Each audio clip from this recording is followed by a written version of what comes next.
All right. So, hey guys, I am your judge, Judge Vader, and we have Counselor Shep joining me here. And for whatever reason, I don't see a Counselor Shep. Ah, now I see a Counselor Shep. Look at that. It's perfect. Counselor Shep, how are you? I'm good. How are you? I guess I just don't exist today. It's all right. I'm not upset. I don't know what occurred there, but you know we're here. We love it. We're here for I just don't get an Immortal. intro video anymore. You know, that's twice in a row because yesterday didn't happen. We didn't have the intro with the Shep here, and then yesterday I had to disappoint everyone by not being Q. Do you know how hard that is to live up to? you know, like, no. Hold on. Shep, you are very good yourself, all right? Like, we were Yeah, but I'm not treated Q. to I'm not having Q. you. I'm not Q. That's okay. That's okay. Q, if you're watching, like, you're good in your own way We as love well, you, but, Q. you know, we got Shep here. Oh, my Screaming. goodness. So, Screaming. yeah, we got Immortal Alliance and Deadheads today. We absolutely, definitely do have Immortal Alliance and Deadheads today. I'm actually really excited for this matchup. Me too. Me too. Honestly, it's it'll be kind of fun to see both of these teams. I feel like Deadheads. I know I've scrimmed against a couple of their killers a few times here, so I want to see how their killers can perform versus Immortal Alliance. But I think initially I'm gonna go ahead and I'm gonna pretty early here say that I'm gonna say Deadheads is gonna take this. But we'll see what happens. We'll see what happens. I'm gonna go ahead and put my allegiance there, though. Well, if you're going to say Deadheads, I'm going to say Immortal Alliance. You know, that's fair. Honestly, these teams I expect will be pretty evenly matched, similar to what we saw last night. There was only Like a 3.2 point point. difference? Yeah, it was a 2 point difference. Not a lot, and I think it came down to a penalty. Actually, sorry, I have to move something. Totally. Did. Yeah, that game came down to a penalty on that one. So actually, it makes it really easy. Whenever we have like closely matched teams like this, and you're like, I'm gonna go for this side. I'm like, easy peasy. I don't have to choose someone. I'm just gonna go for the other side. Because like I don't know who to pick here. They're both good. Like. So I see how it is, Shep. I see how it is. You just don't want to pick whoever I'm picking. Okay. Yeah. No, I get it. I want to keep it fair. I want to keep it fair. No, it's okay. I see. You know, that's okay. That's all right. Honestly, it could swing either way. Like last night, I'm not gonna lie. I was thinking that Wrecking Crew was gonna take it initially. I really thought they were gonna take it. I really thought they were gonna take it. Yeah, like Hookers was just able to really just take it away. Yeah. We kind of knew that they were pretty evenly matched in that matchup last night. So I was like, this could go either way. There's no telling up until that last moment. Like, and I think we kind of called it. And I think we're looking at kind of a similar scenario here, where it's like this might be a hard one to kind of predict who's going to win. Yeah. Until the last couple games here. I'm gonna ask you to make a prediction here, though. Do you think we have a tie game at halftime again, just like last night? You know, no, I don't think we will. Okay, I think that I'm gonna say that yes. I don't think we will either. I think that it will definitely be not a tie. That is easier, I think, to achieve than it being a tie. There are a lot more options there. Probability's higher. Yeah. So for sure, I have been invited to the killer lobby. Real quick, let me make sure I invite our survivors in real quick, or never mind. Survivor just joined on me by himself. They on it. Well, while they are joining in, why don't we talk about what map we're going to be on today? That's where I was gonna go. Look, one step ahead of me. I love it. Well, let's check it out. I'm just reading your mind. I'm picking up what you're putting down. Well, of course, we are going to Grim Pantry here. Backwater Swamp. It's definitely kind of an average size map. More hooks on it, though. I like the choices, honestly, that you have for killers on this map. I expect to see a piggy, honestly. Go ahead and consume a pig use here. I actually kind of agree with you. I have heard in certain scenarios of Piggy being a viable option for this map because it is such a spread out map.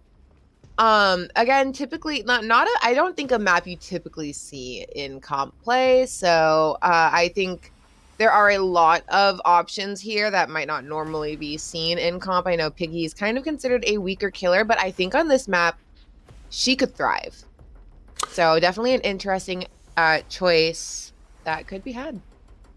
Yeah, I would have to agree. I think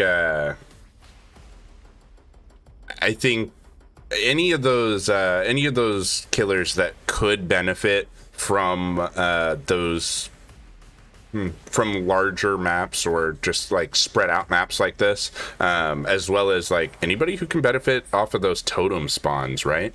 Because I think it's really going to be difficult in Grim Pantry. Of course, there are kind of those static spawns, but a lot more of the totems spawn like all the way edge map away from gens and things like that. So yeah, well, even if you do know all of the spawns on the map, you still have to check the entire map. And as much as I love like the swamp maps, I actually really enjoy playing on them. All of my nightmares, most of them include having to find totems on swamp. So yeah, definitely, that's definitely definitely going to be a big struggle for our teams here if they aren't on top of their totems, and if something like maybe Devour Hope comes into play, which I don't think we've actually really seen Devour Hope. I think I'll tell you why. You get to that 5 stacks and it's like, ooh, I can Mori somebody, right? But in Vigos, if you Mori somebody, you don't get credit for the progressions. You only get the corresponding hook state. Right. Yeah. So not a smart move. Yeah, it's not smart to Mori. Now, here's the thing. I totally would use Devour, and even if you get to max stacks, you don't care at that point, right? You're still hooking them unless they're death hook. You're keeping track of who's death hook. And if they're death hook, because it's not counted as a progression, it is the corresponding hook, you get to Mori them without consuming one of your hooks on the map, and you still get the 3 points for the death hook. So there are smart ways to use it, but I think we, on purpose, aren't seeing Devour often because, I mean, it would just be not smart in terms of points. Yeah, just the RNG and hoping that it can last until you can get people to that final hook stage before you start Moriing them. That's asking a lot. Look, everyone out here be bone goblins. Yeah, but, I mean, we saw Noed not even proc yesterday, right? You brought Noed and then just Noed, it's gone. Yeah, we've seen some teams do some real wacky things. I want to recall to a We Overslept game where they broke every dull totem and left Ruin Undying on the table. They did not care about those lit totems. They're like, I was gonna get rid of the dulls over here. Like, we're fine. Like, I don't want to mess with them at all. Like, just get them out. I'm not gonna touch them. But we have talked about a killer we think works on this map. And I want to bring up some killers we have seen work on this map. We have seen Nemesis actually do really well on this map. We've also seen Plague do really good on this map, and Plague has actually been making a really strong showing in Vigos over the past couple weeks. Yeah, I think Plague just is strong in general, and some people are really starting to catch on, especially after the buff. I think, we're waking up to wifey vommy mommy. Yeah, because cleansing, not cleansing, it's kind of damned if you do, damned if you don't, isn't it? You definitely have to play it strategically. I'm really excited that we're getting ready to load in this match and find out who exactly we are going to be seeing on the field today. I will say it looked like the teams were calling for bring a trapper. Trapper could be someone okay also here. Someone also asked for a boober. So not a boober.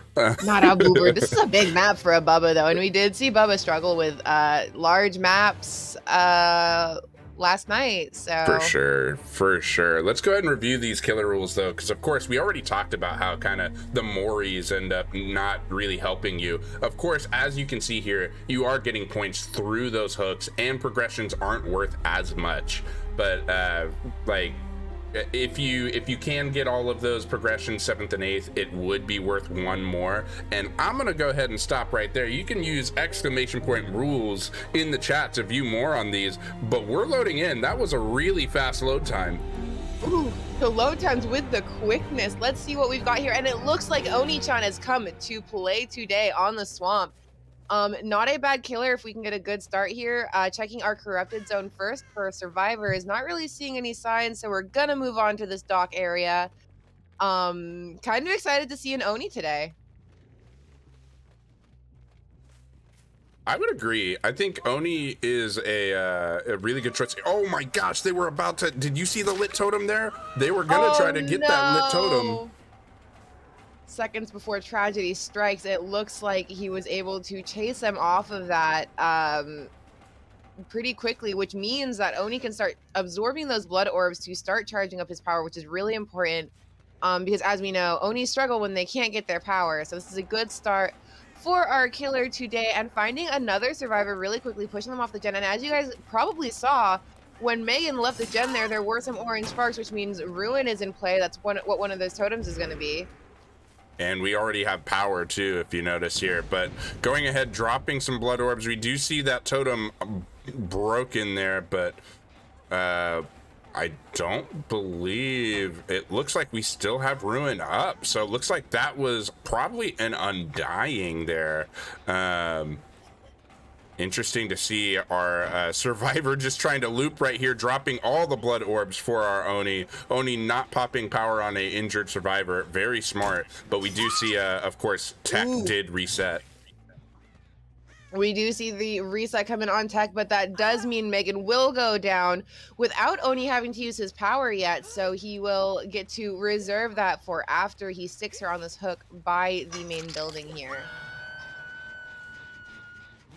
And not quite willing to, oh, there we go. I was gonna say not quite willing to pop that power yet, but here he comes with his power popped. We've also got some scratch marks, so he's got a pretty good idea of where he needs to be going with this.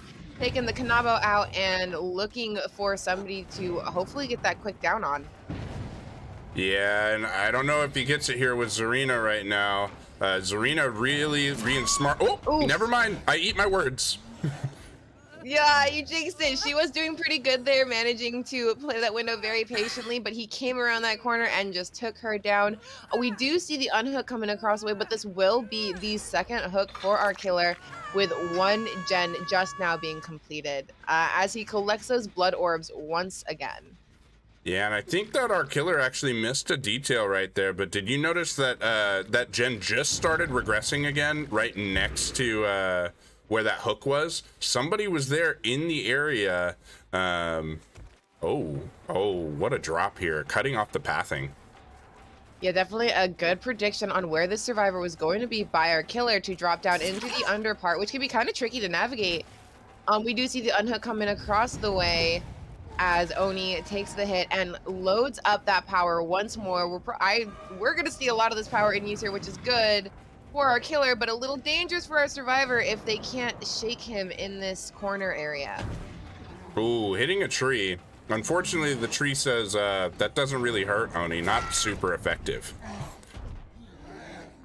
Yeah, unfortunately, missing his strike does not take him out of his power. However, the pickup will, so he's going to be able to preserve some of that power buildup he had there, and he won't need to collect nearly as many orbs to recharge it, but you will see that Tinkerer proc there, so our Oni is undetectable right now, which means he can maybe not get the drop on someone here, but definitely kind of come in, check out what's going on in this generator, which he will have to check it out, because if you notice, folks, Ruin did break at about the time he got that hook over there. Yeah, and we saw Adam was nearby, so we do notice there is no pop goes the weasel, so borrowed time. Ooh. Borrow time coming in clutch. You can see another Tinker proc off in the distance. So we have two generators that are really close to being done here. And it looks like Oni's not taking any chances with that gen or the gen that just recently got the Tinkerer proc. He's going to go in and check out what's going on. Push these survivors off of the generator and get a down over by the shack. This is a dangerous place to be getting downed at. Super smart play, though. Go ahead and get the basement hook. And because you ended your power early by picking up, I don't know if everybody knows this, but if you are in power, nobody's dropping blood orbs. If you exit power, everybody starts dropping blood orbs again. So for sure, go ahead and make it so you will have more opportunity to get your power right back by ending that power as soon as you can. Absolutely, and ending his power there does show him someone was over here because there are a lot of blood orbs that we did not see prior. So he's definitely got a nice position here. He can kind of set up and protect this basement hook. And also he's got a fully loaded power as well as a couple of gens around him to keep an eye on. Yeah, this is definitely 3-gen territory if he can protect it. And he's got regressing gens right there. Ooh, uh-oh. That's not good. That's really not good. We are going to see the unhook here. Luckily for our savior here, missing, getting the borrowed time hit on the Zarina. Unfortunately, Adam does get found in the locker and will go right in the basement. So it is a 1-for-1 trade. Yeah, once again, that ends up being a end your power early because you were able to just take him right out of the locker there. And I don't know if our killer noticed that gen actually to their left right now is not regressing. Zarina touched it on her way out. Well, nope, never mind. They see. Unfortunately, you brought it up and he must have heard you or something because he will go ahead and kick that gen. And again, this is a really nice little 3-gen for him. We did see Tinkerer proc on the main building, but I don't think he cares about that because he doesn't really need to worry about it. No. He can force the survivors into a really nasty situation over here. Especially because Rels is still injured, dropping blood orbs all over the place while Oni holds power. Well, now maybe not, but that's... I mean, there still was enough time for blood orbs to be dropped there. Gotta wonder... Oh, Deliverance. Ooh, Deliverance. And that is unfortunate that we do see a Deliverance play, but he will go right back down onto the ground. Oni's going to leave him there for a second just to make sure he avoids that decisive strike hit, going and checking out what's going on in his 3-gen and popping that power to put a little bit more pressure down on the table. Yeah, and look at this. Ooh, wow. Nice moves by our Oni, navigating that underside area. Not bumping into anything really on his way up.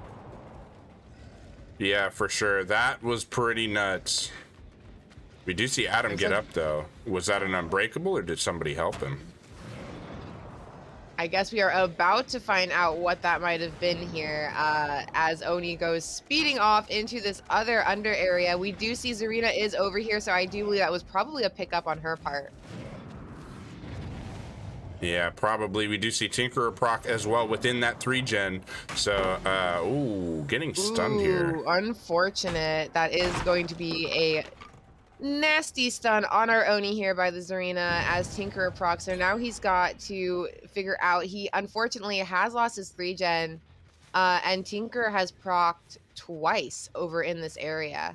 Yeah, and I think at this point he's not going to be able to get power again before this other gen pops. Unless they don't commit. They could have committed to that gen. I think they've probably noticed that Tinker is on the table right now, so it's a little dangerous to, even with a large man such as Oni coming barreling across the table at you, you kind of don't want to risk it at this point in the game. You know, not having power, Oni not having power, though, like, you kind of would think, I mean, good job respecting and still able to get the gen done, but I kind of think that they could have kind of greeted that a little bit where Oni doesn't have the blood orbs to insta down you, so you go ahead and you finish it. If you have been perk counting, you know he doesn't have no ed, so definitely could have been a calculated risk for them to take, but interesting to see that they don't take the risk, they play it safer. Definitely. I mean, we did see yesterday, even though our Oni hasn't gotten a kill here, yesterday we had only one elimination with a lot of hook states, so I think our survivors are trying to play it safe and not give up too many hook states here, but we will see Megan go up on that hook for her second hook, and it looks like her teammates are just going to take the out and cut their losses, which is smart.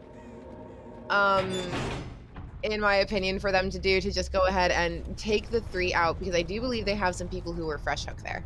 Yeah, they do indeed, and that's like you said, it is smart. I think that was a mistake we saw from Wrecking Crew yesterday, to have a fresh hook unhook somebody who was already on second hook, and then go down and end up giving up more points rather than going ahead and just taking the 3 out.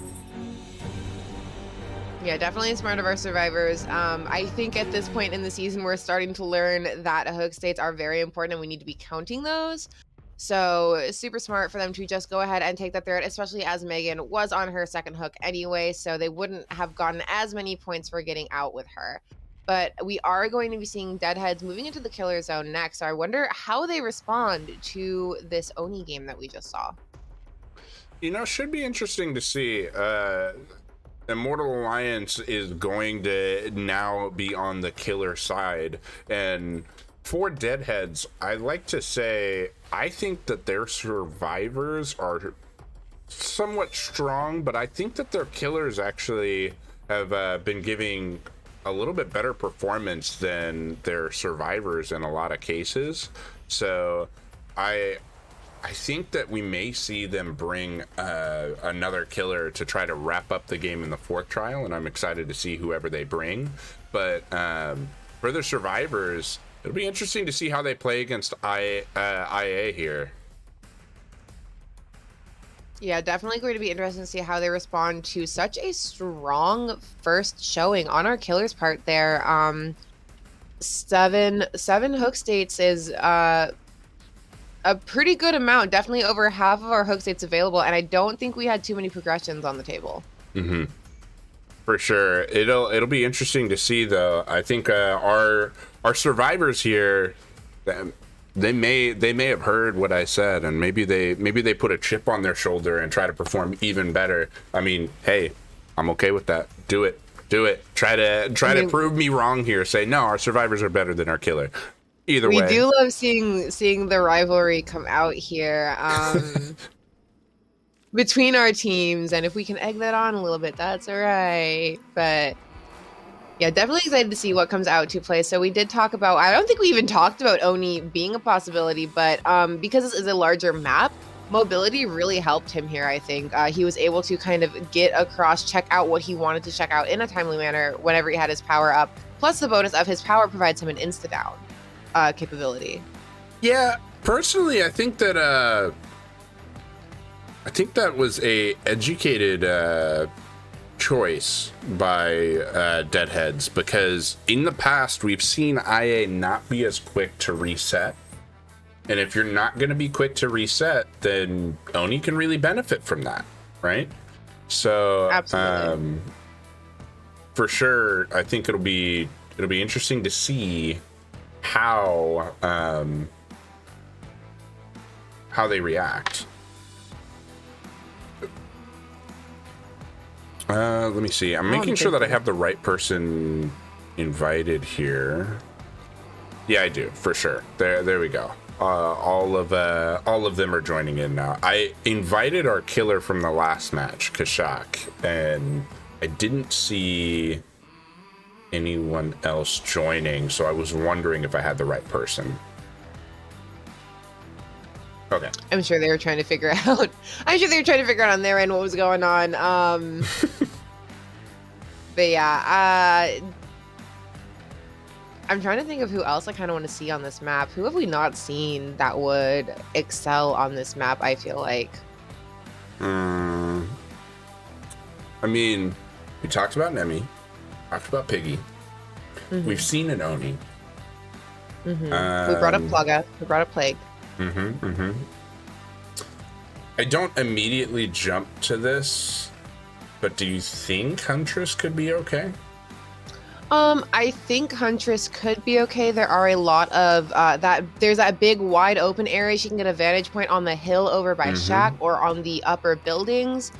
I think Huntress could do okay. I don't know if she's an optimal pick for this map, considering you probably need to be really good with your long range hatchets. And I know that is, I don't know if we've seen too many people who are, you know, like snipers with those. That's true. Freddy could be good. I think Freddy could be good here. This is, again, not the largest map we've seen, but one of the larger maps in our rotation. So I think Freddy's capability to teleport, again, mobility is always nice. Like pretty vital on these larger maps. So I think some mobility killers, or somebody who can like augment how fast they can traverse the map would be really important. Spirit might be a play here. I think we've seen a Spirit on this map before. And she definitely has the speed. I know we're still kind of struggling with her nerf over here, I feel like, but I think she's still a viable option on this map. I see somebody saying Ghosty. I'm with that. Probably not going to see that here, though. He's not quite got the mobility to do well on this map, unfortunately. My heart is broken. It's all right. What do you think about Pinhead? I think Pinhead, again, like I said yesterday, Pinhead has definitely been making a good showing as a viable comp killer. Maybe not like a super strong choice, but definitely can be a safer choice if you know how to use him. I think Pinhead really comes down to the box interactions as well, though. So it's a little bit, it can be a little iffy, especially if you have a team who has a strategy for dealing with that box there and the chain hunt. Yeah, well, I think that's true. Like, I think a lot of teams haven't necessarily seen a Pinhead in comp, and it's not like a super common killer to practice against, right? Like, I don't know how many scrims I've entered where somebody actually brings a Pinhead, so it might be something to catch somebody off guard, right? I definitely think, yeah, I think there is some value in that maybe a lot of people aren't practicing against Pinhead, so they wouldn't know how to deal with him in that situation. Vader, what are you doing trying to play with the survivors? I wasn't. It just wouldn't let me click to spectator. I don't know. I saw that. No, nope. Trust me. Nope, not me. I'm not playing comp anymore. I'm not even on the roster. I'm a coach now. Okay. I don't know. But yeah. Yeah. I think the most viable options here are going to be those higher mobility killers who can cross the map quickly, be it through their own walking speed or through some sort of teleportation. I kind of do want to see another Freddy. We have seen Freddy come out and be used really, really well. We saw some really impressive kits tailored to work the best for Freddy. So I kind of want to see more of that coming on out. Maybe not necessarily on Freddy, but you know. Something fun. Yeah, I would agree. Like we'll be able to find out in just a moment. So I love how everyone is so quick to be ready. Like I can barely keep up with you guys. Thank you. Hey, it's okay. It keeps us rolling, and especially when we have 4 games coming up today. Like this is the first of 4. We do have a pretty full schedule today, guys. So I hope you're ready for the long haul because we're gonna be here for it. In one way or another. Sure. Yeah, I'm gonna have to find some time to eat in between, you know, like. And we do have all of our offerings set properly. Thank goodness we don't have that bug we were dealing with the other day, where we had to play a guessing game with our offerings. That was true. Yep. But we do see all of them here, so let's go ahead and review how our survivors will be scoring those points. And of course it's because of those gens before friends, but not entirely, because those escapes are definitely worth more than the gens. So of course you want to get those gens out so that you can get those escapes, and you can see those point totals there. But those escapes, like I said, they are very, very vital to your success. So wanting to get that 3rd and 4th escape, being at 4 and 6 points, is super important. If you can escape with those 2 or more hook states remaining, you also get that extra point. So you do kind of want to share those hook states. It's not completely gens before friends, right? Definitely, for more on those rules, exclamation point rules in the chat. And not so quick on the loading screen today. The game decided to help build a little tension here for us. So I guess last minute guesses on who this killer is before we load into the match, guys. I mean, I don't know about you, but like the ant race that was on the screen there a little bit, like I actually enjoy that. Like as a kid, I would just watch that on the old cable channel, switch to channel 99 and just watch that. Just watch that, yeah. Well, it does look like we load in and we have a Techno Badger on. We talked about it before. Vommy Mommy, Plague has come out and we are starting with vomiting on all of our generators. I hate saying that. I mean, it's okay. Vomiting on the generators is what you have to do when you're Vommy Mommy. I mean, Please don't vomit on generators. no? I mean, it's probably bad for the health of the generator, but you know, it's totally fine.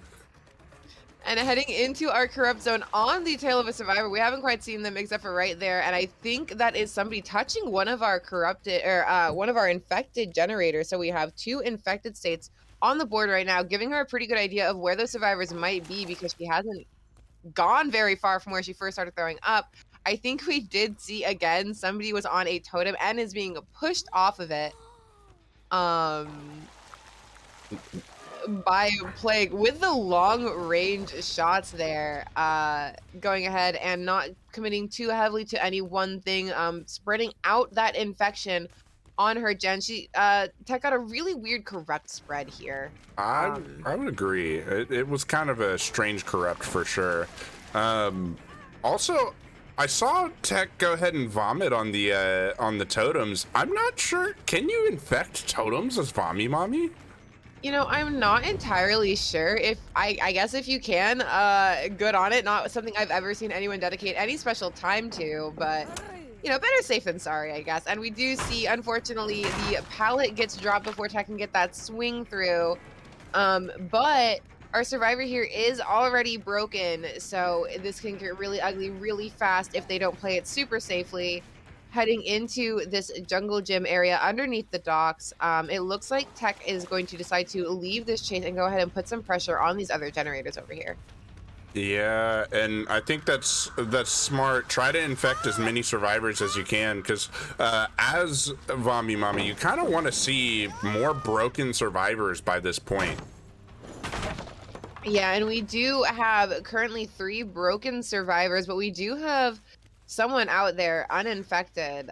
So someone is trying to play as smart as possible, taking advantage of the fact that not only is corrupt down, but Tech here hasn't been able to get all the way across the map to infect everything.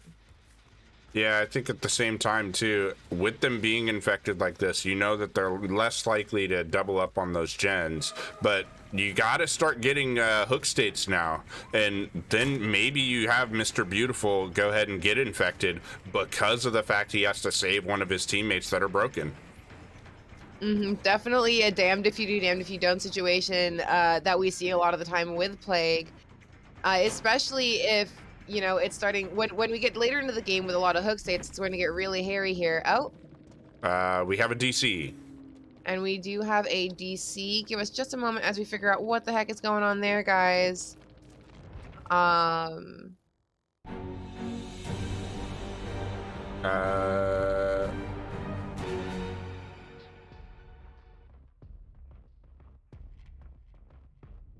Looks like we're having some technical difficulties on the killer's end. So give us just a moment as we figure out what's going on there. Figure out what's going on there. I'm not in charge of that one today. Not my circus, not my monkeys. So that's being taken care of on the back end. Sorry about that, folks. We appreciate in advance your patience as we get that all sorted out. That was a pretty exciting game, though. Kind of sad to see the issues coming in there. Yeah, definitely unfortunate. Definitely sounds like there were some issues issues on the killer end. I'll wait to hear from the ref on what's going on with that. But there wasn't a hook yet, and there weren't any gens done. So I know in the rule book it does state like you can't have a DC before the first or after the first gen or first hook. So I don't know what will occur there. I will wait for information from our staff on what's going on here. But it does look like our killer did DC mid-match. We are going to let our referees take care of that. Don't worry about it, guys. We will get the information to you as soon as we have it. However, because it was before the first gen and the first hook, I think some game issues are being cited, so that is technically allowed, and we are going to sort through this. Amy, I see you out there. Yes, Susie Riots. If this reset doesn't bring me a Susie, I'm going to be very upset. You know, I think that they'll probably stay with Vami Mami. I mean, I'm just saying, but a Susie could be I don't think Legion on this map would be the best option. No, it's a rather large map. Legion definitely excels on smaller maps, but you know, I have to keep the good fight up. And hey guys, let's keep it civil in chat. Let's leave all decisions to our judges to be handled. Regarding the DC, we will get it taken care of as fairly as we can on our end, so don't worry about it. We will have it taken care of shortly. But again, the reset did come through before the first generator was completed and before the first hook was done, so we are going to see what happens with that.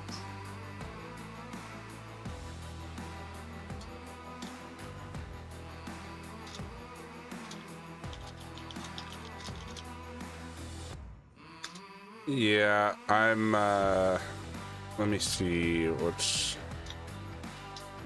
I'm still waiting to hear from our staff here, but for sure I know you guys are wanting to figure out what's going on, but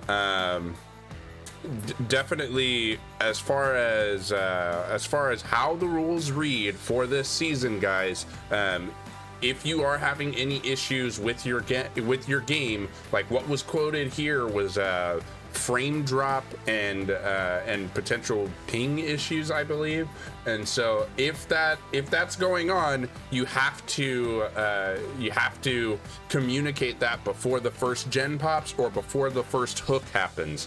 And in this case, no gens had popped, no hooks had happened, so that would be kind of that would be legal, right? And so that's what we're seeing occur here. I know I had seen in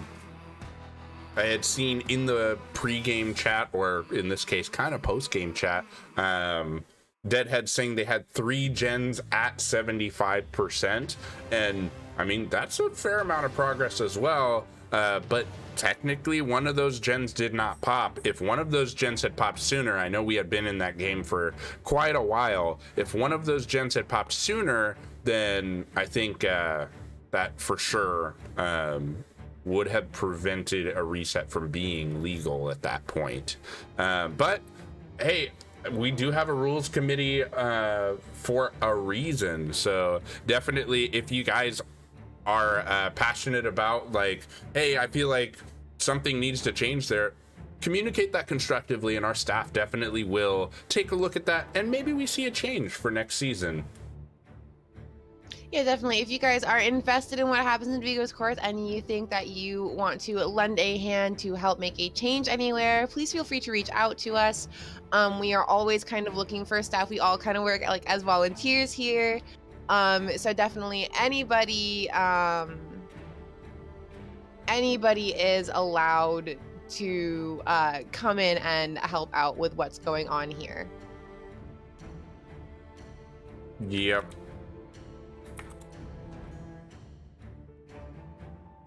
So we will go ahead and let our refs take care of that situation. Again, guys, please keep it civil in chat. I know this is kind of an upsetting situation. We did have a lot of progress on generators in that match. However, it was still early enough in the match for the reset to come through.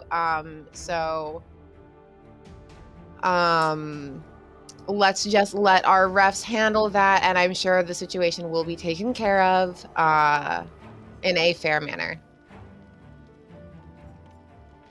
For sure. I will say though, Deadheads had a really good showing there initially, not giving up like any hook pressure as we saw, or I think that's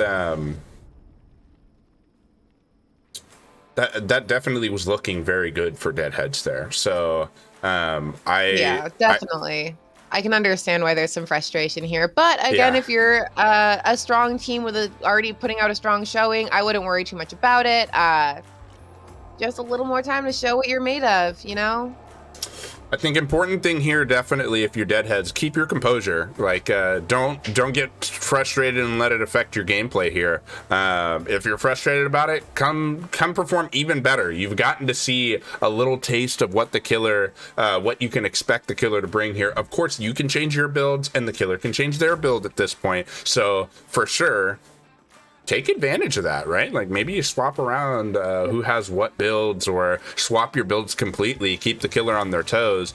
But like you guys had a pretty good showing there initially. I know you kind of feel a little bit of frustration there, but don't worry about it. Like you guys have shown already that your survivors are coming out ready to swing. So yeah, let's just see how the performance goes here.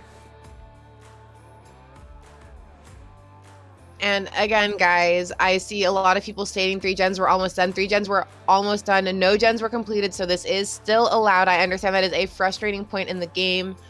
But again, our rules are the way they are for a reason. If you have any questions or concerns, feel free to reach out to us. Go ahead and type exclamation mark rules in chat if you want to check out the rules for yourself and see what's kind of going on and what our refs are dealing with on the back end here.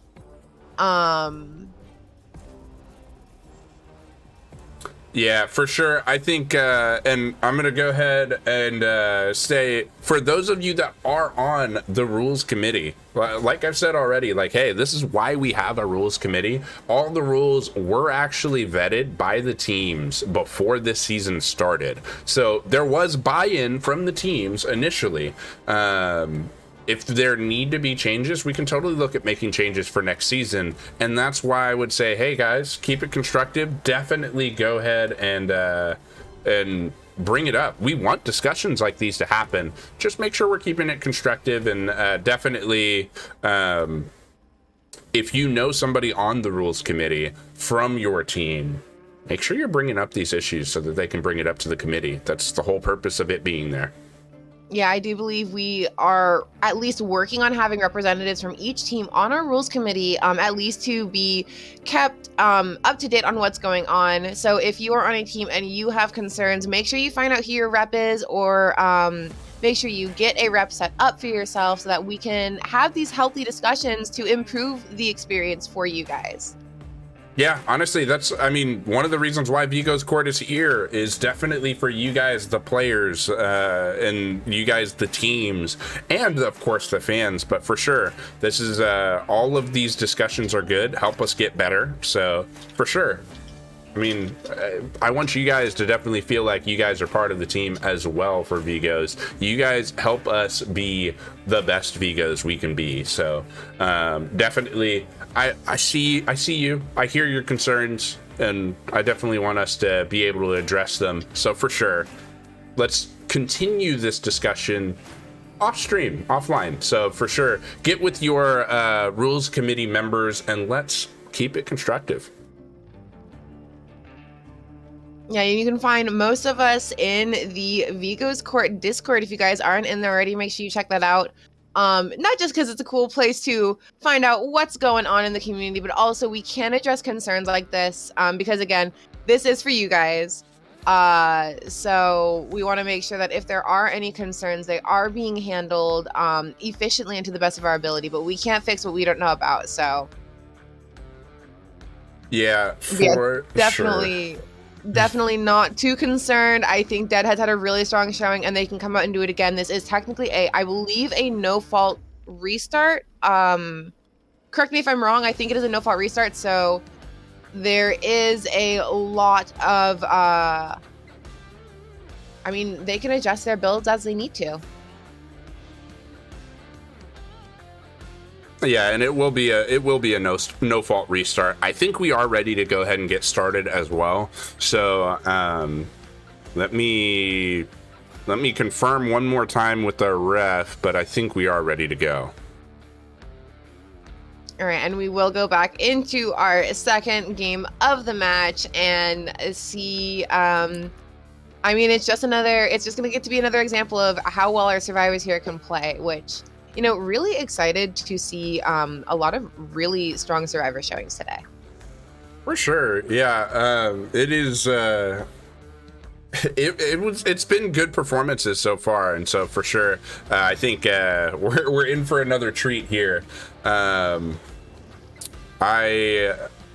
definitely have seen some like game issues go on. I know for We Overslept, G-Man had like his game like completely like crashing at the end of one of the survivor matches. He's like, I have 5 FPS, what's going on? But because like all the gens were done and everything, just horrible it was timing. the end of the game. It's like he can't do anything about that, dude. So 100%, I know issues happen. That one did happen while it was legal for us to reset, so that's why we do see that there. Yeah. Definitely unfortunate. I mean, excuse me, what DVD is a perfect game? There are never any issues or anything. They've only done a pretty good job so far. They've only done a pretty good job so far. And so let's go ahead and get ready to go right into the game here.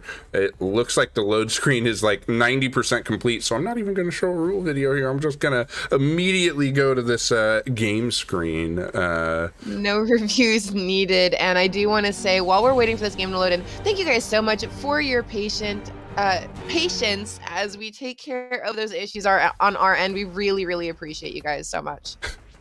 I was a little too quick. I saw it start going, and I'm just trying to like hide the perks from showing. So I went ahead and showed our little transition there a little early. I just wanted to give you another sneak peek. Make sure you know the teams that are playing. We have Immortal Alliance and Deadheads, everybody. If you guys didn't already know. And we do see a killer change here. Look, it's Pyramid Head. No more Vami Mommy. I think Pyramid Head might actually not have been a good pick for this map, but we'll see. Again, we have a really weird corrupt intervention spread for our killer here. Not going to see as much pressure as we saw with Plague to be able to vomit on those generators and see exactly where people are. For sure, and we see a killer standing still here. All right, we do see the first totem fall here. I was interested there. I was like, is our killer still having some I know, I was like, issues? What's going on? I was scared. I didn't want to get too invested, but yes, it does look like we will continue on with our game from this point. Finding our first survivor up in this 2-story area. Doesn't look like our survivor commits to this, so our killer is not going to stick to this chase. I think it might be interesting to see. I wonder if Deadheads goes ahead and commits to a gen really early here and just make sure that we're locked into this game. You know, I think I wouldn't blame them if they went in and just slammed out the first generator as quick as they can. Of course, any resets will not be allowed after the first hook is had too, so it could go either way. And we do find our first survivor, well, not our first survivor, we do enter what is going to be our first prolonged chase underneath the main building here. Running up those stairs, knowing Pyramid Head can't M2 up those. You know, this is really smart by our survivor, though, just because this is the corrupted zone. Like, having the killer have chase over here is definitely not ideal for our killer. Yeah, definitely. Our survivor doing a good job of pulling him away from where her teammates need to be to get some progress put down on generators. And our survivor here playing really smart to avoid these M2 attacks that are coming in pretty quickly. Unfortunately, will not be able to avoid getting caught at that window and slapped around by our Pyramid Head a little bit. Yeah, for sure. But there's the first gen. We are locked into this match, everybody. Any reset from this point will incur a penalty. And we are going to chase people off of this middle gen. I don't think I saw any orange sparks there, did you? I did not. But remember, we had that totem fall super early. So I can confirm at this point that was ruin, and it got cleansed almost immediately.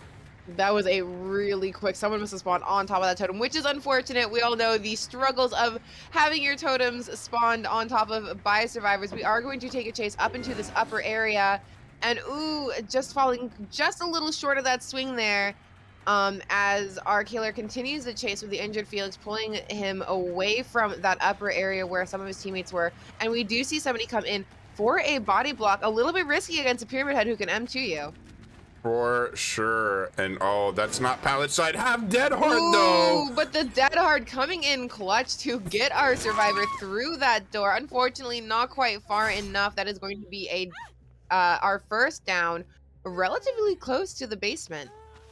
Yeah, and I think ooh, if they're not careful, is there a survivor here? No. That could have been really messy, but you will see we did have deadlock. That was not corrupt intervention of anymore. That was deadlock across the way.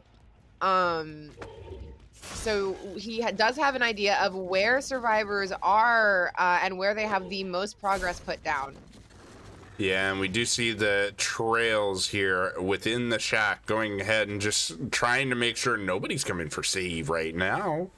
But for sure, deadlock here, you saw the gen that got deadlocked actually didn't have a lot of progress. We could see people up there at the dock. That's actually the gen that has the most progress now as a result, but now it's getting deadlocked. But I think it's interesting. Yeah, we will see that gen across the way pop, and our survivors are doing really well to get these gens slammed out as quickly as possible, because if you remember, it was that center gen that was deadlocked before. Mm-hmm. And I think so this one had to have had a lot of progress on it already. I think that's kind of the nature of what we see from our survivor teams, right? Like whenever the M2, but the BT. Oof. BT coming in clutch there to prevent our survivors from getting downed immediately off that hook. It looks like we're trying to tunnel out here with only 2 gens left, but if Katie Hayes can go ahead and get away from here. Oh, can't get away from that M2. And that M2 coming in clutch to secure the down here. And this is kind of the place where you see, oh, actually, we had a progression to second state, so we will see a final judgment come out even as the 4th generator pops in the distance. So that is going to be our first survivor out of the game. Yeah, built-in Mori of the Pyramid Head. Definitely a good choice. Yeah, definitely puts a lot of pressure. Pyramid Head has a lot of unique mechanics that make him interesting to see in comp. And because that was Death Hook, again, it comes down to Moris are pretty good when you can get them on the final hook there so that you're not missing out on any progression points. Yeah, for sure. And we do see, of course, our Felix is just kind of W gaming here, not dropping any pallets or anything. Just, hey, chase me. Like you're not able to catch me here. Ooh, nice vault. And unfortunately, our Pyramid Head is not getting a lot of pressure from this chase.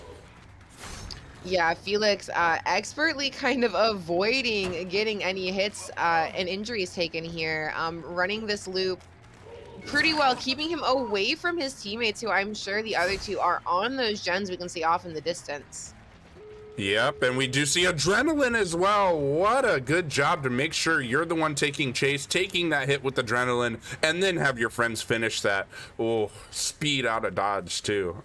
Absolutely, very smart on our survivor's part to make sure that the survivor who was getting injured was going to be the one who could take it and get healed pretty immediately once those gens pop. So we are going to continue this chase with the Felix. I do believe that is a no way out proc on that door across the way. So our survivors are going to have to wait for just a little bit, but it's not going to be for too long because there has only been one original hook on the table.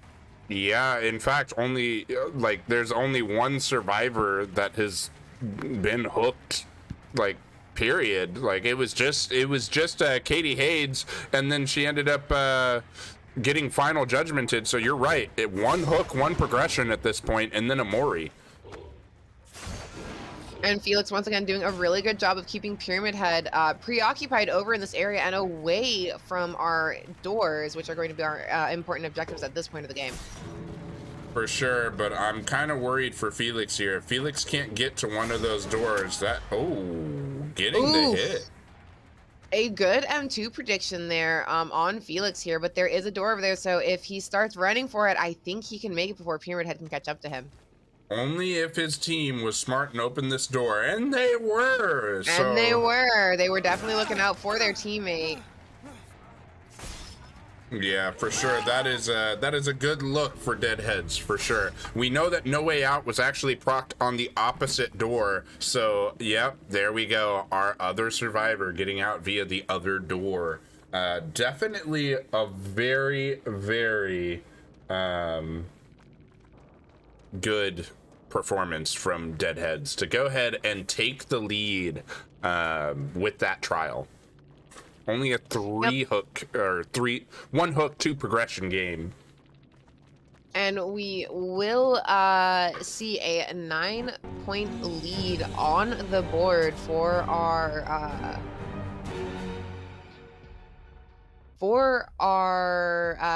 survivor team there. Sorry, wow, words are hard, you guys. Words are really hard. I understand, yeah. And you know, I see Haley Hades correcting my my pronunciation. Thank you very much for that, by the way, because I don't want to mispronounce people's names. So thanks. So Haley, Katie, it on, you know, your gamer tag on here is Katie, so I'm gonna say Katie Hades. All right, Hades, Katie Hades. That's the one. That's the one right there. Thank you for the correction. Yeah, definitely a GG to both teams in that trial. Again, Pyramid Head, a questionable choice on such a large map, but we did see some good chases and some good M2s there. Yeah. Just again, I think the map was not probably the best one for this killer here. I think, you know, I am a firm believer in any killer can be played on any map as long as the player is confident and can actually, you know, put their money where their mouth is, right? So a lot of times I'll say, oh, this killer's not really viable on this map, but take it with a grain of salt, right? I'm just one person with an opinion, right? If you can go ahead and prove me wrong, like earlier when I was like, I don't think that this Oni's gonna down this Zarina right here. I'm gonna eat my words. I mean, you proved me wrong. I mean, we love to be proven wrong here, though. If you guys can come out, especially on some of these a little more unconventional maps, and prove us wrong, we love to see it. That is what we want to see here in Vigo's court. I don't know, words today, you guys. Words are so difficult. I'm trying so hard. But while we wait for, Is it coffee time? I don't know. It's like 4 in the morning for me. But while we are waiting for our lobby to be set, for those of you who might have missed it, why don't we go ahead and review our map video? Yes, let us do that one more time. We have been talking about how this is a unconventional map. Yeah, Grim Pantry in comp, and we haven't seen a piggy yet. Super interesting. Very interesting. We also, I think this map has a higher hook maximum than most of the maps we're used to seeing. I'm used to seeing about 13, and this actually has a 14 hook maximum. So if you get all those optimal hook spawns, you have a lot to work with. For sure. And it looks like I have been invited to our killer's lobby, and I will say we do have a killer switch here. We're not going to see Techno Badger killing this time. It will be Goosington. Goosington. I have not seen Goosington before, but I do like the name. It looks like a Goosington TV, so definitely, I don't know, if you like the gameplay you see from Goosington today, maybe you go ahead and, you know, go drop the boy a follow, or girl, I don't know. Person. Whoever. Person. Every time I see the name Goosington, I think of Untitled Goose Game, where you are just a goose who is also a bastard. And I relate to that, so I'm rather fond of the name. Nice. You know, I when I see Goosington, I imagine like a goose in a tuxedo. That's what I imagine. Oh, very fancy, very fancy. I want a tuxedo. Oh, speaking of tuxedos, I kind of want to see a blight. Give me the fancy top hat, man. Ooh, you know, like Don't know if this is an optimal map for blight. I No. really don't know how his collision plays out here, especially in that really weird like middle area. very But I do badly. want to see a blight eventually. I don't know, y'all. We got like 4 matches today. You know how many times? Statistically. How many times as blight I would try to go ahead and like collide on something, and it's like that's a box that is a straight edge, but I slide off of it. Makes no sense. Behavior explain. But yeah, here's Top Hat Man. Yeah, I don't really himself. know. There's the top hat man. Even if I don't get to see him, even if I don't get to see him in the actual game, it's nice to see Mr. Top Hat himself here. You know, I like to say that's Ebenezer Scrooge after he's seen Christmas Future. Oh God, is this where he doesn't make the changes he needs to make? Exactly. Come on, we haven't even. December just started. Don't make me think about Christmas yet. I'm not ready. You know, the only time I am ready for Christmas is December. Like, if there are people that start putting up their Christmas decorations in November, like before like Thanksgiving or anything here in the States, and I'm like, this is too early. I haven't had Turkey Day yet. I can't even yet. The 25 days of Christmas has to start on ABC Family before I'm ready. Yeah, that's the marker that Christmas has started. And I am seeing in chat, I don't know if this is confirmed or not, but I'm hearing rumors it might be a Sir Goosington's birthday. So happy birthday to you. No way! Happy birthday! Yeah, definitely from everybody here on Vigo's Court. And it looks like 18th birthday. Congratulations on adulthood. Congratulations. Your bills Welcome to will be adulthood. delivered I'm to very you sorry. shortly. I'm very, very sorry. But yes, happy birthday, Amy. I would sing happy birthday, but I am sick right now, so it will actually sound like a goose, which might be appropriate, but I don't want to do that to anyone here. So.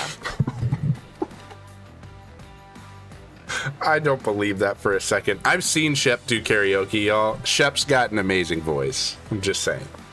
Oh, thanks. I'm blushing. That's exactly why you gotta do one of these. You hide your eyes when you're blushing, not your cheeks. Well, my eyes and my cheeks are very close together. I'm trying to be conscious for our friends who might need to lip read a little bit. Just keep my mouth uncovered. I see.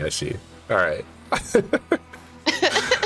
Yeah, I know that we shoutcast, so some people may have us turned like down in order to, just read our lips instead until the game comes on. Some people are really dedicated and are working that late shift, but they want to watch us while they're at work and support us. I gotta do my part to make this accessible. Yep, that makes sense. Oh man. Wow. I am definitely ready for this next match to start. Do we think Deadheads extends the lead here? Do you think that Goosington's going to go ahead and bring us back closer for a final match here? I feel like Goosington is kind of a wild card here because I don't believe we have seen him kill Invigos before, so I'm not really sure. I think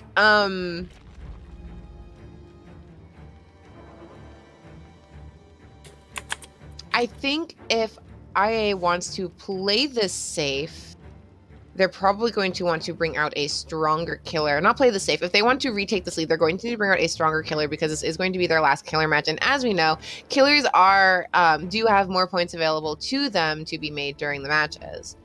So I'm thinking we see maybe a stronger killer pick unless they want to rely on their survivors who did put out a pretty good performance in the first match there. Yeah, for sure.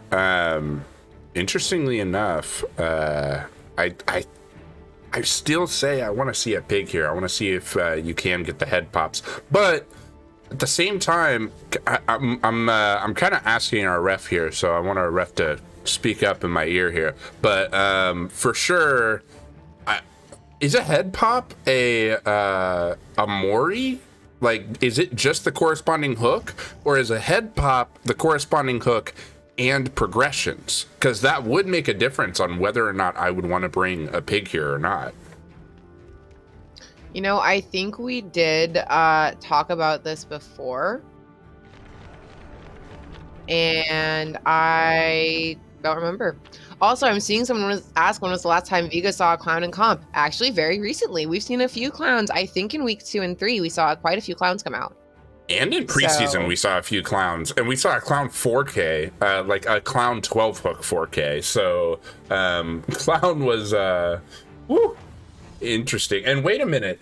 Kite Wizard is saying he was the 4K clown from last time. He's played a few times in Vigos. So this was 4K clown.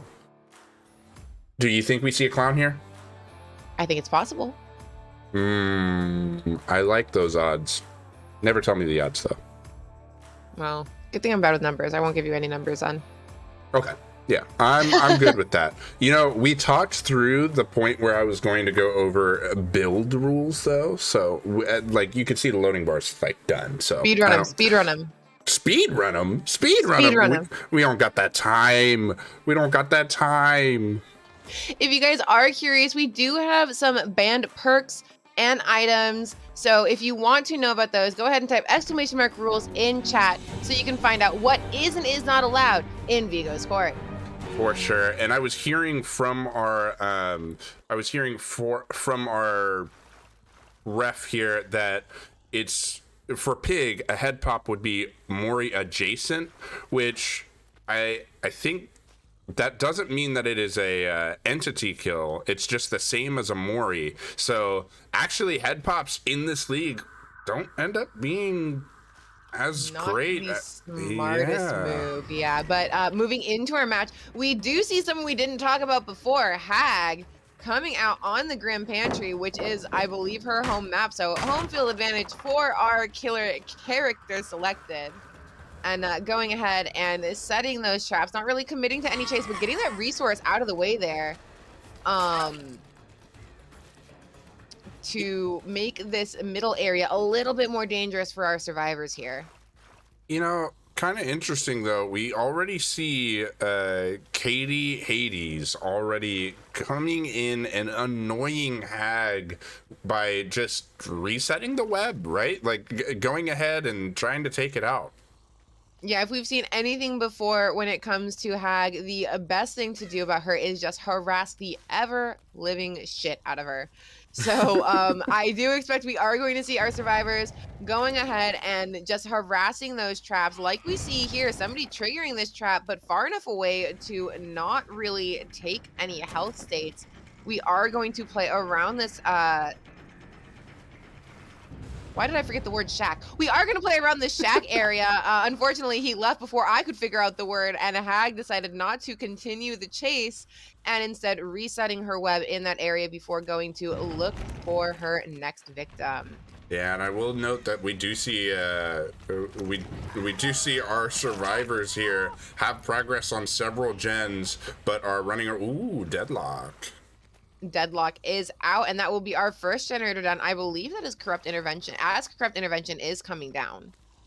Yeah, for sure. And we did see a totem pop already, and I can confirm that was Ruin. That will be pretty unfortunate for our killer here. Ruin is off the table now, so she's going to have to put down a lot of pressure and rely on really smart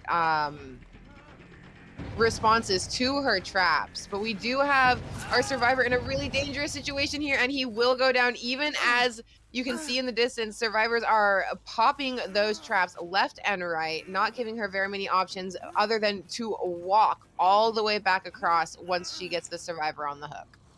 You know, interestingly enough as well, we saw Mr. Beautiful going ahead and actually triggering traps, but you know what I realized? Mr. Beautiful had the flashlight. He could have just taken out the traps with the flashlight instead. Yeah, definitely. I think maybe the point there was to try and help their teammate out who was about to go down, maybe by triggering those traps, hoping that they can pull some of the aggro off of their friends. But our survivor or our killer was like, nah, I'm not gonna respond to that. I gotta get this real quick. Yeah, for sure. It's definitely fun to see Hag trying to make sure that her traps are set here, but these survivors are doing a good job initially, making sure they're finishing these gens. In fact, trying to make sure that they are in the best position to get as many people out as possible. Ooh, gonna have And to I be careful. will say, I think they are also using that flashlight to their advantage because I do remember a couple traps being set over here, and I don't think those are the ones we were seeing getting harassed earlier.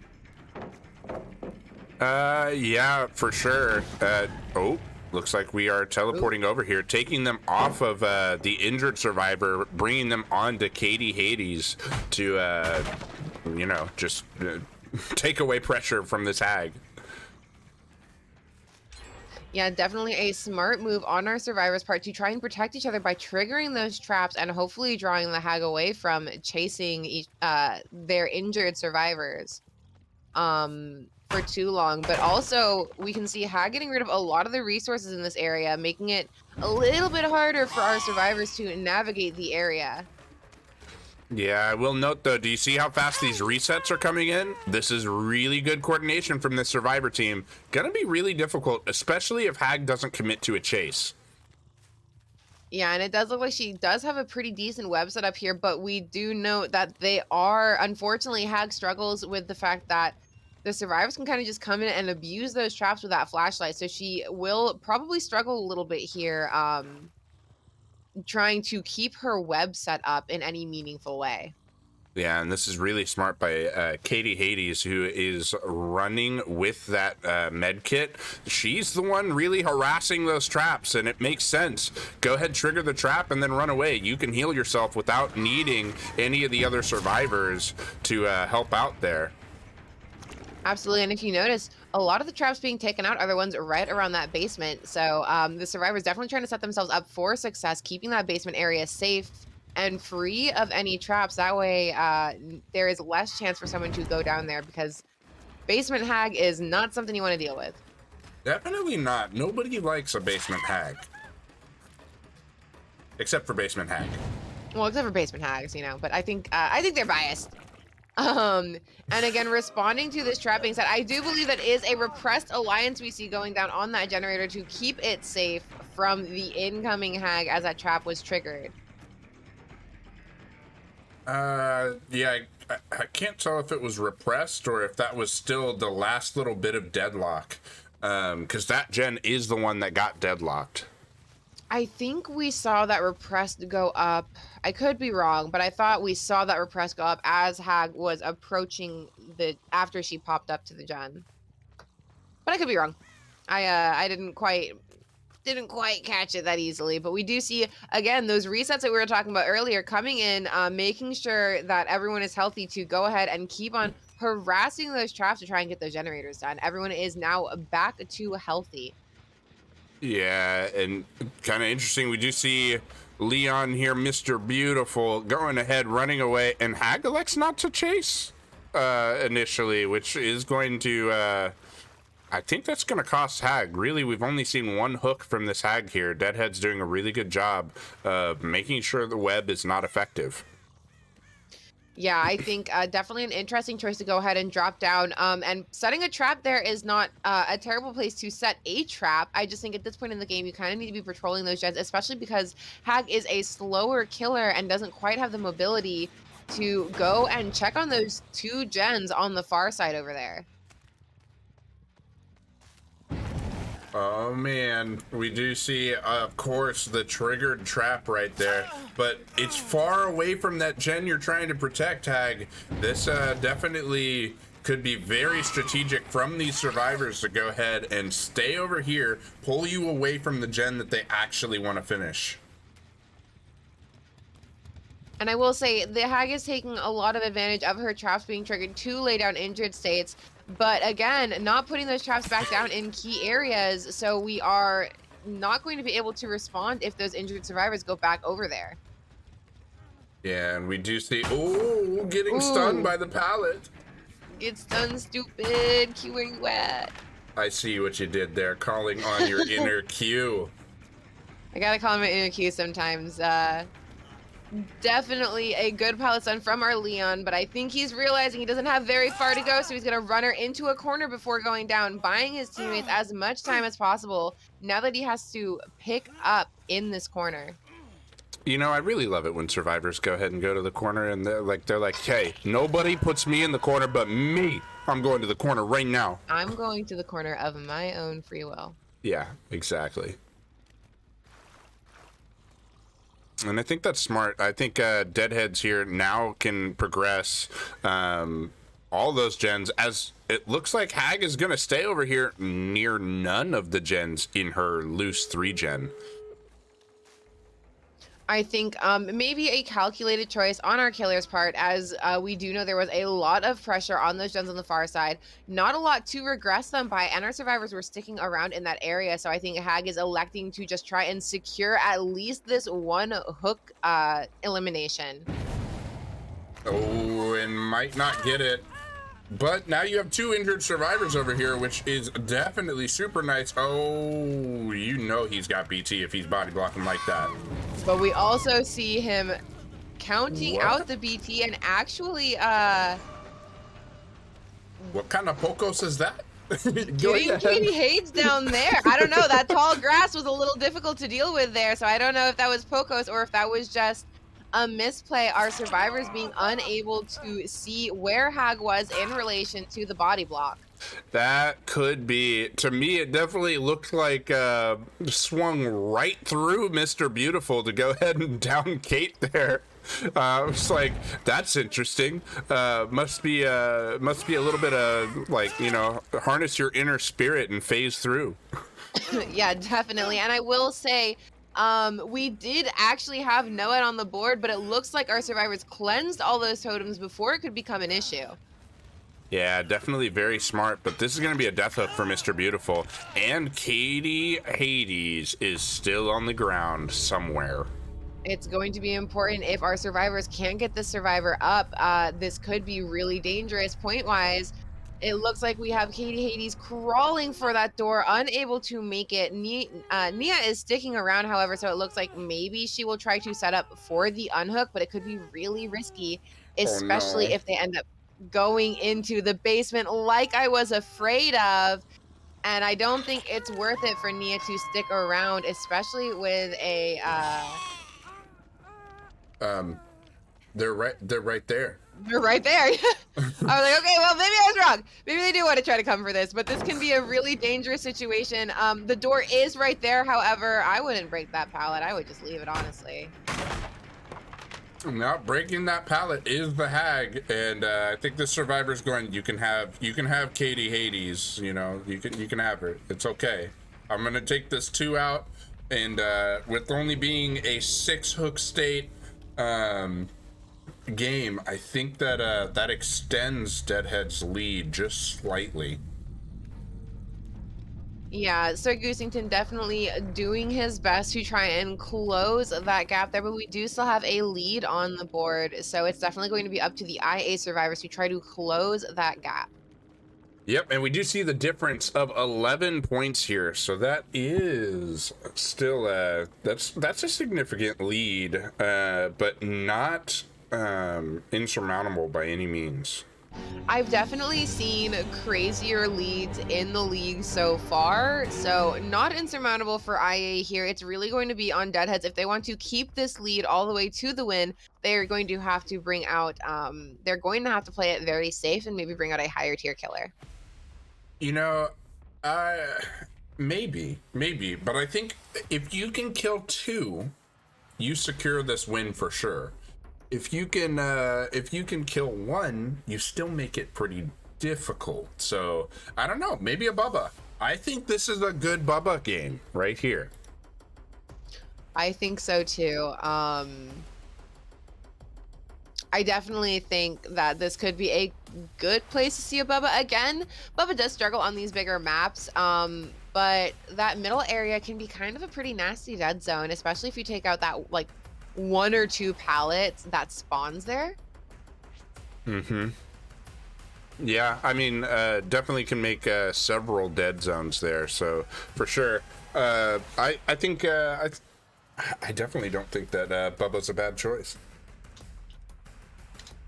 Just given the situation, I don't think playing Bubba early was the call, and I said that earlier, like, with the map size, Bubba, but in the situation you're in, where you're, like, whenever a team has a lead like this, I feel like that's where Bubba becomes more dangerous, because it ends up being more of a, you're in prevent mode, just trying to make sure that survivors don't escape.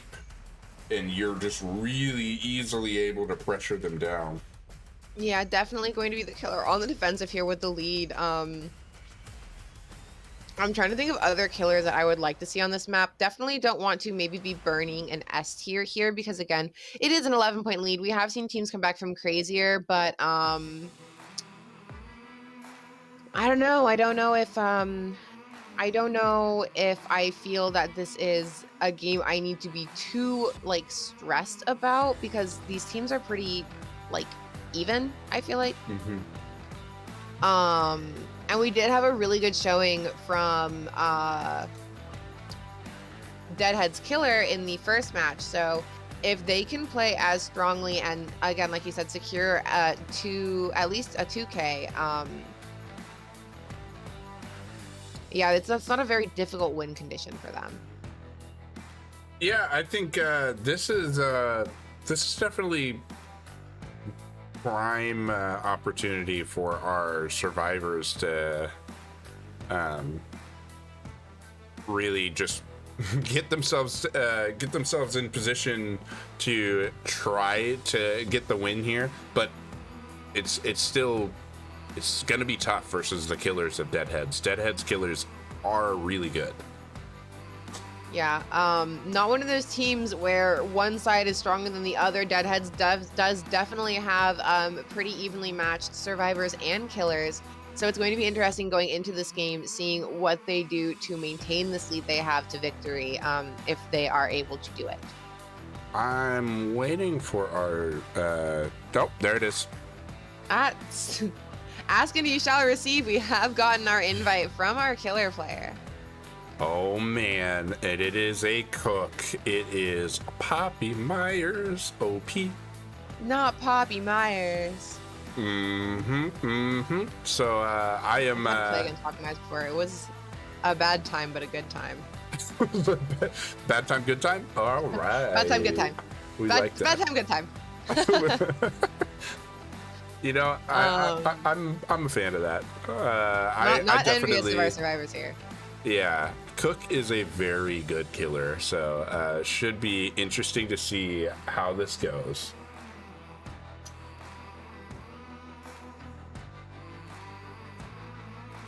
Oh man, I see in the chat Goosington's birthday was today for sure. We did wish a happy birthday, and we have Amy over here saying go ahead and get a cold beer, depending on where you're at.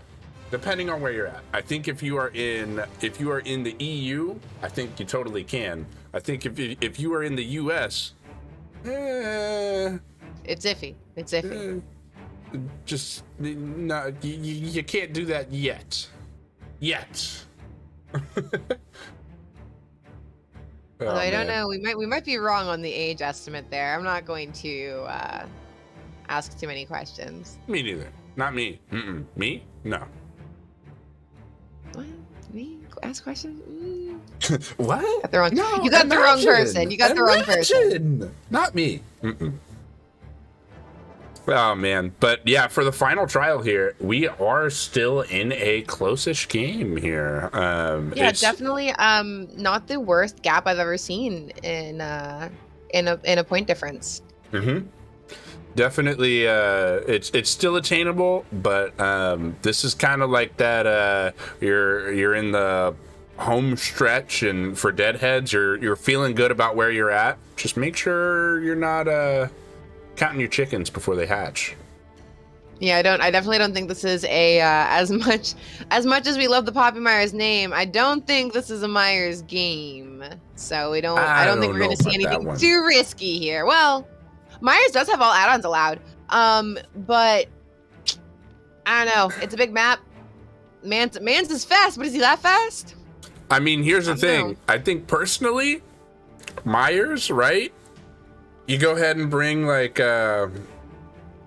not an infinite tombstone. I don't know if you do all that, but go ahead and bring a tombstone build maybe, and like you take out 2 survivors, right? Early. That's one way to prevent, right? Like you take away 10 points from the survivors already with that, and then you Yeah, only have that 2 is true. survivors to chase down. I don't And I think we know. really only need to get a 2K point denial here for our win condition for our killer. So maybe I'll eat my words. Who knows? Hey, Who Poppy knows? Myers, We've OP. seen Myers come out before. We've seen Myers come out before in Vigo's court. So it wouldn't be the first time that we have seen the man, the myth, the legend himself come out to creepily breathe at our survivors. I don't know if you knew this, but did you know if you shine a flashlight on Myers' face, you can actually see his eyes? Really? I didn't know that. I'm gonna have to go find a friendly Myers to try that on. Mm-hmm. Here's the other Get thing. stalked into oblivion, but you know. Look real quick right at his eye. I don't know if you can see it from the angle that we're at right now, but you can kind of see into the mask and see there is a human's eyes underneath. You can see Myers' eyes if you catch the sunlight just right. I'm glad they went ahead and didn't just leave it as a black void underneath the mask. Me too. Like honestly, I think that's more fun. But I will say it is kind of nightmarish when you realize like you shine it at his face and you just see like the eyes just piercing Eyeballs at you, staring at like you, not blinking at all, no blink, just like eyeballs, like how dare you, and you're like, oh no. Like if Myers wasn't scary enough. Also, I don't know about you guys, but has anyone else been seeing a lot of Myers lately? We played against like I think three Myers last night at least, like in a row. I've seen a lot of Myers. Myers is out to play right now. Myers is the only killer in this game that still scares me. So like thrilled, not so thrilled. Yeah, it might be Myers season right now. You know what I mean? Ugh, please no. My heart can only take so much. I mean, I understand.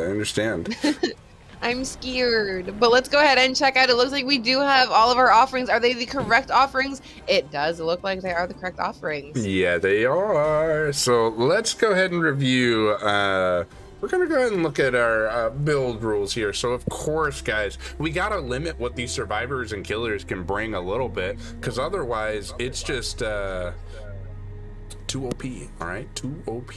So definitely you can have more than one BT, but we got to limit the exposed status with the haunted ground, with the starstruck, things like that. But we also got to limit the survivors. Can't have prove thyself. That's just too OP. The gens are already flying off the shelves, and we already have a game, so we are flying off the shelves and gonna go ahead and see that there's a Freddy in play.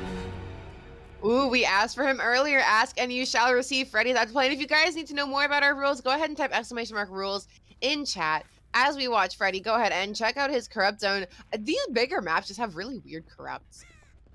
Yeah. I mean, this is not a terrible one as far as corrupt spreads go, but it's just very spread out here. I feel like there might have been a better option, but we do find our first survivor, Cook, going ahead and setting up his pools and getting that first hit, even though he does eat the pallet. I don't know if it was worth giving up first blood there. Yeah, definitely. I was questioning. Our survivor was camping the pallet, and generally we don't want to see camped pallets, but a good early down for Cook here, and there's a hook in that corner. The survivor, I think, was running to the corner to like make it so the killer would have to walk a ways in order to hook them, but this is the swamp. I don't have to walk.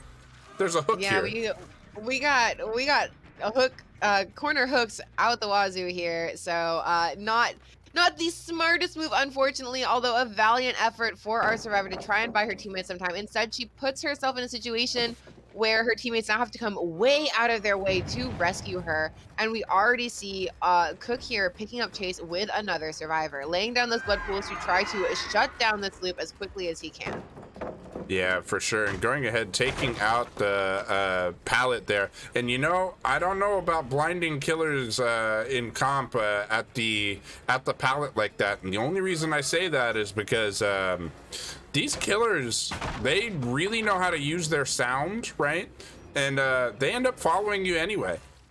Yeah, everyone's got really good headphones on the killer side over here, and we do see him teleporting to check out what's going on in this other gen and finding another survivor over here. I don't know if this is who he was chasing before, but definitely going to go ahead and put that injured Sage down and then follow these scratch marks into the underside of our main building here.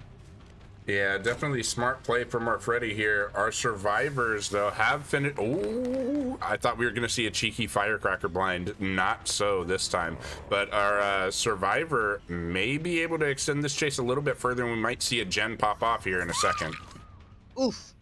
Or they and go unfortunately unable to quite make it to that pallet, so they will go down here. Still a chance for our survivors to finish a gen, but it looks like we are going to utilize this center hook here.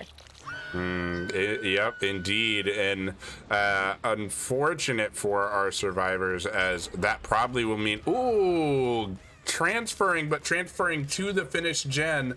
That's the gen I was expecting to pop off. I thought the pallet stun was going to happen though too, so allowing for that to happen. And I will note we were treated to not one but two gens popping in that situation. So our survivor is trying to definitely make quick work of these gens and utilizing the time afforded them by their teammates as efficiently as possible.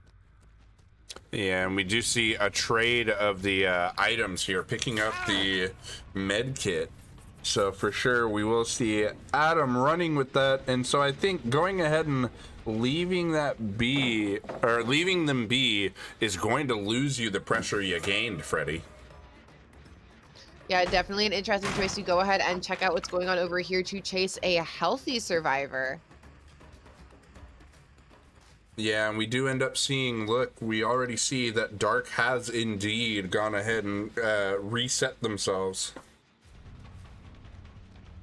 Good for our survivors to go ahead and reset here, especially because Freddy can kind of just bop around the map as he pleases. However, we are going to see Chase commence here with Cook doing his best to run Dark down here. Actually going back to that generator that he was checking on earlier too. Yeah, and we see Adam here without the med kit, so no rels. I expect to go ahead and reset here soon. It looks like IA is playing the game of past the med kit. A good move on our survivors part. Honestly, we see a lot of time the teams that can keep themselves healthy and reset at all times are the ones who perform a little bit better. So passing that medkit around and making sure everyone can take care of themselves without wasting resources or pulling each other away from things is going to be really smart on our survivors part here. But I will note that No Rels actually has the flashlight, so I was wrong. That is not what was going on. Adam has just dropped the medkit somewhere, and No Rels was trying to finish that gen instead. Unfortunately for them, they are in chase while injured with this Freddy. And this is a dangerous place to be in chase at, because a down here could mean a basement hook. Yep, and I think we will see the basement down here from Rels, but I think Rels is okay taking it right now, because if they can get a 3 out, this could spell IA victory. And there goes that last gen popping there, and we also see a no way out proc on the far door. I will also note that No Way Out got procced right before the hook. That would have been 3 stacks, but instead it is 2 stacks on that No Way Out. And I don't know if you guys are seeing what I'm seeing, but our survivors didn't cleanse totem, so Noed has entered the chat. Ooh, and totems on this map, like we have said, are difficult. Ooh, injured survivor. not going to check out that chase, probably understanding it's probably a distraction to try to get this unhooked, sending the injured survivor in. And our survivors are going to have no idea that No Head is active because the last hit that was put down was before the exit gate was open. Yeah, but Adam knows where the Totem is, and that's dangerous. Yeah, so I think we are going to see a committal here from our Freddy. Going to go ahead and make those survivors aware of the NOED status, which is going to make this really dangerous for them. I don't know if they've been able to get those doors worked on just yet. Well, there's your answer. Door open. Should be interesting to see, but I think I'm looking at the points here. I think IA has to get a 4 out in order to win, actually, because 2 progressions here on Dark would, I think that takes it out. That's not. Uh-oh. Ooh. I'm trying to add the points again, but I'm so bad at math, you guys. Yikes. I think there's enough hook states. This would be like a 6 hook state 1K or 1K, and I think that would still give Deadheads the victory. It would be close, just a reminder, though. guys.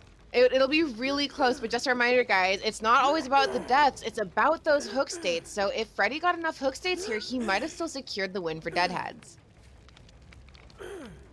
And here's the deliverance. Oh, a swing and a miss. Oh, and a swing and a miss. Unfortunate. And it's gonna look like we're gonna have to hope that our survivor teammates prepped this door for us, and it looks like they did. But Freddy is going to catch up with our survivor. And this is a dangerous situation because now he has to wait to see if there is DS or not. Or I was gonna say Deadhead or not. Yeah, I think this might be the win. This might be the win for IA right here. If this is decisive, it is. Oh gosh, it is decisive strike, and it does look like Dark did get close enough to the door to buy himself enough time to get out of dodge. Wow, what a come from behind victory to go ahead and take the win for IA. That is crazy. Absolutely. It was unfortunate for Cook there to miss that swing at the hook, giving Adam enough distance to get his way out with a good decisive strike. Oh my gosh, that's crazy. I can't believe what we just saw. Like, I think you have it, folks. I mean, you know, it even with an 11-point difference, it still could have been anyone's game at that point. So you really can't discount anything until that last trial in situations like this. For sure. And that was just nuts. The fact that they deliveranced directly into a dead hard to give themselves the distance, give themselves the iframes to not get downed by Freddy. And that's exactly why that ended up happening. Crazy. So for sure, both teams performed very, very well, and for sure, that's kind of like I'm seeing said in the chat. It was the dead hard by the survivor that really bought them the extra time to be able to use that DS and get out. Yeah, definitely very good gameplay on both sides. That game definitely had me on the edge of my seat. I don't know about you guys, but it was very entertaining to watch. And again, you guys, you can't discount anyone. It just goes to show in this season, anything is possible. We've seen crazier comebacks, and an 11-point lead is not enough to keep you safe. You've really got to get those points in the beginning if you want to secure anything. Yeah, it was that's super crazy. I was thinking, hey, you're in prevent mode, no way, like it's fine. That deliverance was definitely the Hail Mary to go ahead and take the win right at the end of regulation. Yeah, that deliverance and a missed swing, allowing him to get close enough to the door to also utilize DS to get out, is really what sealed the deal there. But up until that point, it was looking like it was going to be a Deadheads game. Yeah. So, and I mean, wild stuff happening over here in Vigo's court. shout out to Dark too, going ahead and not missing the decisive strike. I know we've seen a few of those where survivors end up getting in the chat right after and going, "Oh no, I missed the decisive strike." My DS. Yeah. Imagine missing DS like that. Oh no. You know, I don't miss DS. I don't know you guys. I've missed DS several times before, and I just end up like. I don't even wiggle after. Like, I missed the DS and I'm like, I miss DS, I'm like, just take me. I'm so embarrassed. Let me die. Let me die. I deserve this. So, I deserve this. For sure. Good job, Dark, to perform under pressure and not miss the decisive strike. Yeah, definitely beautiful to see somebody hit that DS. Yeah. Especially under pressure like that, knowing that not hitting that might have cost him the game. Oh, it definitely would have. If he had gotten hooked again, that's game. Like, that was the deciding factor. They got the 4 out in order to clinch that game. That's insane. I'm looking at our point difference here. I'm like, that's not even a lot. Like, it's really not. It's a 7-point difference, which does mean that was an 18-point swing. Yeah, that's a pretty large point swing there. Yeah, that is super crazy. Oh my gosh. Yeah, that's amazing. Oh wait, Dark says he is known for missing DS in practice all the time. Wouldn't have been the first time. So hey, good job. Glad you hit it this time. That was a really clutch endgame play there. You may miss it in practice, but you hit it when it counts, buddy. You hit it when it counts. And we do have Techno Badger in the interrogation room for our interview. Hello. Hi, How are you doing today, Tech? Better now? Better now? That was a close game. We were shitting ourselves over here. Hey. Yeah, I can imagine. That was a really like tight end game. Any one mistake on either side was going to be disastrous. So good on you guys for managing to secure that 4 out there. Yeah, it was close. I'm gonna give props to my teammates because I had a 20-second chase. So yeah, right? my teammates are really strong. I'm gonna give the props to them here. Hey, well, you guys. It takes a whole team to get anything done here. So I definitely think you all played the parts you needed to play to secure that for yourselves. Mm-hmm. Well, thank you. Just real quick, I want to say I'm so sorry to Deadheads for that reset. You guys were bullying me, but I had like 5 frames a second. I couldn't do anything. I think it's okay. They seem to recover pretty quickly from it. Yeah, no, they had a good next game. Yeah. Check ran me for like 2 minutes at the end. Yeah, for sure. Definitely, it seemed like the survivors of Deadheads were doing very well versus kind of both killers there. But yes, their comms are incredible. They've come a long ways. Yeah, for sure. But they went ahead and you guys did the same thing to them on the survivor side there. Both teams really showed survivor strength. Talk us through like what communication was like in that last match. So basically, we just went in with the plan. No one ever doubles a gen. Leave everything early, go to main, and try to get our deli last hook. Which is what happened. We managed to make him whiff when he delied and got to the gate. And then we just sat there in silence praying he hit his DS, which he did. Shout out to Dark. Well, and Dark went ahead and said, like, it was very, like, they missed their DS in practice a lot. Were you guys, like, really just on the edge of your seat, like, don't miss, don't miss, don't miss, don't miss? I mean, if he misses that, it's heartbreaking. So we were all just sitting here, just waiting in silence, tensed as hell. Yeah, definitely understandable. Did you guys just go nuts, like ballistic in the chat as soon as you hit it? Yeah, we absolutely did. We absolutely did. That was huge. Love to see it. Love to see it. Definitely, like you guys performed pretty well there, and like, just do you have anything to say to the fans of Ego's Court or your fans or your opponents? Just thanks for watching. Anyone who roots for us, thanks for rooting for us. Yeah, it's definitely been All I have to say. it's definitely been very very fun watching this match. There were definitely some momentum swings that were happening several points in there. Yeah. Oh man. Yeah, it was really close. We thought the Hag match was going horrible, and then he ended up with a 2K at the end. Yeah, Goose really pulled that back. It was close. This was a really close match.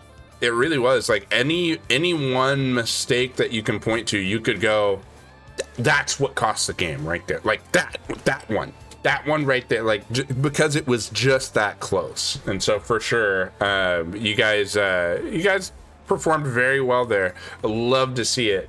Are there any teams you're looking ahead to that you're like, oh man, we gotta make sure we're ready to play this team?